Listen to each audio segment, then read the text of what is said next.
What's going on, everyone? So this is my third vehicle here. I'll run through this real quick for you guys. Just give you a quick overview of what I got. It's a 97 Mazda B2300, bone stock when I got it, two-wheel drive, 5-speed, 2.3 liter. When I was 19, I decided I wanted to 5.0 swap it when I was going to school at Temple.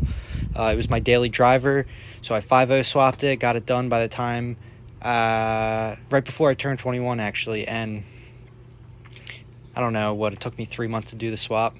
So I started when I was 20. I'm sorry if I said 19. Started when I was 20 and then finished it over the summer. Then I dailied it for 2 years, bone stock 5.0. And then I did some more modifications to it to make it a little more hopped up. So everything is done by me too. So I apologize if some of this stuff's not up to your spec or whatnot, but this has been a learning experience for me. So it's a 93 Fox Body 5.0. Stock bottom end. I put GT40X cylinder heads, Anderson B21 cam, Anderson high rev valve springs, Ford Racing 1.72 roller rockers. It's got a Vortec V1s with straight cut gears, so this is the one that winds. And then I put on a 10-pound pulley with an 8-rib belt. This is the Forge bypass valve off my Mazda Speed that I adapted onto the intake here for my truck. This is the intake I made for it. I had to weld this flange on here to mount this. The reason why it's kind of wonky looking is because I wanted to keep the AC system. So my accumulator mounts right down here and it bolts up right to this fitting here. So I have a room for the canister to sit here, so that's why it's routed like that. Other modifications include like the catch can, obviously, because you have to with forced induction with any potential blow by. You don't want pressurizing your crankcase and starving any bearings of oil or blowing your dipstick out, blowing oil out, blowing seals out. So that's the motor pretty much. It's run on a Megasquirt MS2. That's been a killer experience trying to learn how to tune this thing. I've been going at it for like 2 years now. Still not completely dialed in. Still learning a lot. There's a lot to know, a lot of bad information out there, but there's also a lot of good information. You got to do some heavy digging.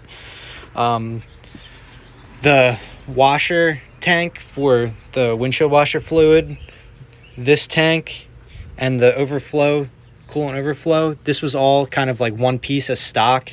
I chucked that one piece setup and I had to do, because of the intake here, and had to go with a little bit smaller reservoir this out of a machine. I'm going to make a new one out of aluminum because I have a TIG welder. And then I've rerouted the washer tank over here, obviously for packaging. And then part of this washer fluid tank is the mount for the catch can. So that's all one piece. Did that here. GT40 intake. I know it's not tubular. Some people attack me for calling it that, but they're the exact same thing. One just has individual runners instead of being casted all together. Transmission is a 97 F-150 M5 ODR2 heavier duty version of the stock transmission. It bolts right up to this motor. Just got to remount the mounting bolt holes a little bit. Aluminum drive shaft out of a 98 or newer extended cab automatic. So it's a 4-inch aluminum drive shaft. And then I have a Ford 8.8 limited slip rear end with 373 gears, which I got out of the junkyard from an Explorer. The wheels I got from, these are real Ford OEM wheels. That's why they have the SVT caps and not SVE. These are 10th anniversary Terminator Cobra wheels. They're not staggered. They're the same width all the way around. So these are really nice. And then one of the really rare parts I have is the Roush spoiler for these trucks. 0304, they made the Ford Ranger Lightning, or Ford Ranger Thunderbolt, my apologies. And they had a crazy body kit, and the wing was part of one of the body kits you could get. And you could also get side skirts, which I actually have a brand new set, never mounted, brand new for this truck that I got to put on still. And then I have this roll pan on here. It just looks a little bit cleaner. Don't mind the mat on the roof right now. The hood is a Cervini's Ram Air hood. It's like $1,000 new. I got it on Marketplace for $200. Pretty sweet deal. I went to the newer style mirrors on here. Easy modification, super cheap. Interior, I'm converting it all to black. I suede wrapped all the panels. I made these custom forged carbon fiber, so it's chopped up carbon fiber.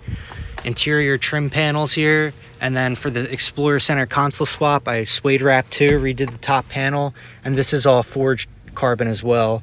I still have to do the radio bezel. That's the last thing, but it's almost there. It's getting there. I got to paint the dash black. Like I said, I've wrapped the whole interior in black suede, so the roof, all the back panels back here, sound deadened, the whole floor, whole cab, the roof, Explorer overhead console, that's all wired in, Explorer lighted visors. I don't have the battery hooked up at this second.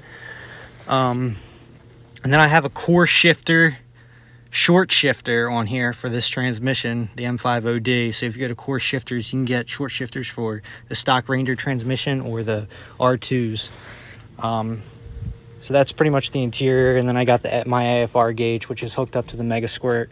I have a Vortec booster pump, which is powered on by this switch here for extra fuel pressure. Now that the thing's boosted, I don't want to get enough. I don't want pressure drop down the fuel line under boost and leaning out on me.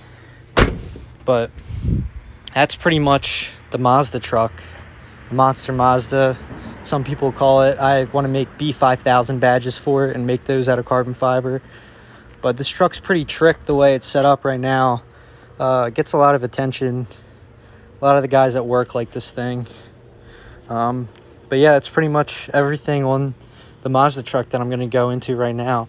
If you guys have any in-depth questions about things, feel free to reach out. I mean, if you're doing a 5.0 swap on your truck, I'm willing to give you a hand with maybe some of the wiring and stuff like that. Or if you're called up somewhere, I can go into more detail about motor mounts that I used and how I moved the shifter into the correct position, and just positioning of the motor and transmission and stuff like that. Yeah, if you guys have any questions, feel free to reach out. I'm more than happy to help. That pretty much sums up everything on this truck for now. Thank you guys. Have a good one.